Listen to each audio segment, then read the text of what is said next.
भाऊ बघा, 7 पुरुष किंवा 10 महिला एक 100 मीटरची भिंत 10 दिवसात बांधून पूर्ण करतात, तर 1000 मीटरची भिंत बांधण्यासाठी 14 पुरुष व 20 महिला यांना किती दिवस लागतील, असा काळकाम वेग घटकावर आधारित प्रश्न सोडवायचा कसा लेकरांनो? इथं किंवा हा शब्द आहे. 7 पुरुष किंवा 10 महिला, 100 मीटरची भिंत, 100 मीटर हे कार्य आहे, 100 मीटरची भिंत हे काय झालं? कार्य झालं. 7 पुरुष किंवा 10 महिला म्हणजे एक तर 7 पुरुष सुद्धा 100 मीटरची भिंत 10 दिवसात बांधून पूर्ण करतात, किंवा 10 महिला सुद्धा 100 मीटरची भिंत 10 दिवसातच बांधून पूर्ण करू शकतात. याचा अर्थ असा की 7 पुरुष आणि ह्या 10 महिला यांचं कार्य समान आहे. ह्या दोन गोष्टी ऍज इक्वल आहेत. 7 पुरुष म्हणजे जर का 10 महिला, तर 1 पुरुष म्हणजे किती महिला? हा प्रश्न आमच्या मनाशी आम्ही विचारला पाहिजे. हे 7 पुरुष म्हणजे 10 महिला, 1 पुरुष बाबा म्हणजे किती महिला? त्यासाठी या 10 कडे जाताना हे 7 भागीला, इथं 1 मांडला तर बिघडते कुठं? 1 गुणिला 7 म्हणजे 7 1 7च व्हायला लागला, आणि 1 या पदासोबत गुणिला असलेलं हे 7 पद परस्पर विरुद्ध बाजूने जाताना भागीला स्वरूपात मांडावे लागते. मग 1 पुरुष म्हणजे 10/7 महिला.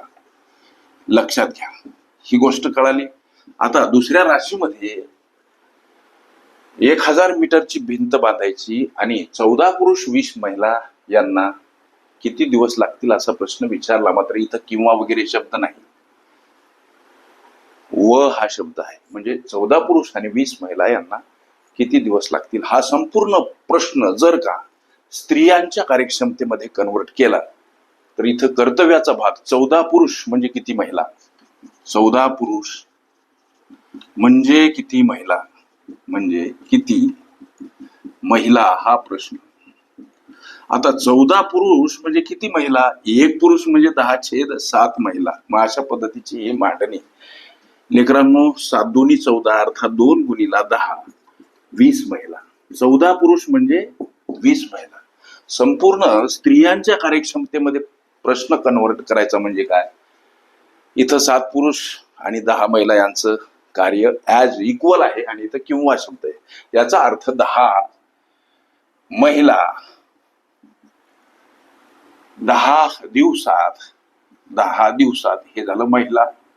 याला आम्ही M1 हे सूत्र सोडायचं कसं लेकरांनो? M1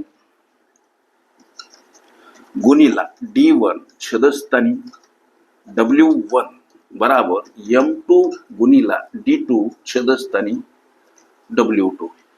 म्हणजे आमच्या या पहिल्या राशीची मांडणी करत असताना हे झालं M1, हे झालं D1 छेदस्थानी. W1 कोणतं? तर हे 100 मीटर लांबीची ही जी भिंत बांधण्याचं काम आहे, हे आहे लेकरांनो W1 सूत्रातलं. आता दुसऱ्या राशीची मांडणी करत असताना 14 पुरुष म्हणजे 20 महिला, 14 पुरुषाच्या ह्या 20 महिला आणि ह्या 20 महिला, एकूण महिला किती झाल्या हो? 40 महिला. महिलाच्या कार्यक्षमतेमध्ये आम्हाला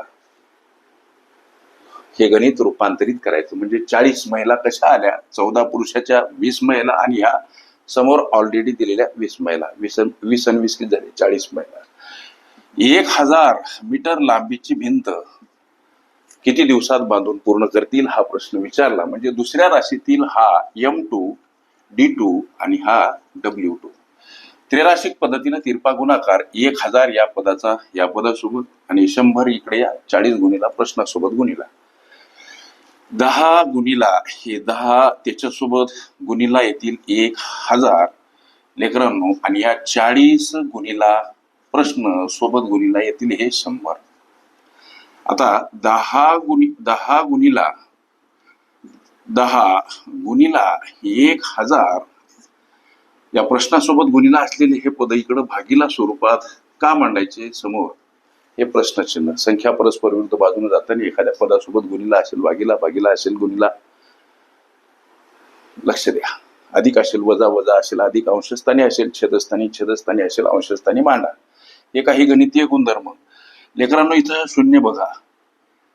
1 2 3 1 2 3 शून्य गायब करा. मग उरलं काय तर दाहो दाहो हा गुणाकार 100, छेदस्थानी 4 उरतात. समोर हा तुमचा प्रश्न, हा भाग जातो 25 न, म्हणजे 25 दिवस हे या तुमच्या विचारल्या प्रश्नाचं उत्तर. ओके. काळ काम वेग ही माझी प्लेलिस्ट अवश्य बघा. त्यामध्ये विविध स्पर्धकांनी विविध अंगांनी विचारल्या संभाव्य अशा असंख्य प्रश्नांचा सराव तुम्हास करता येईल.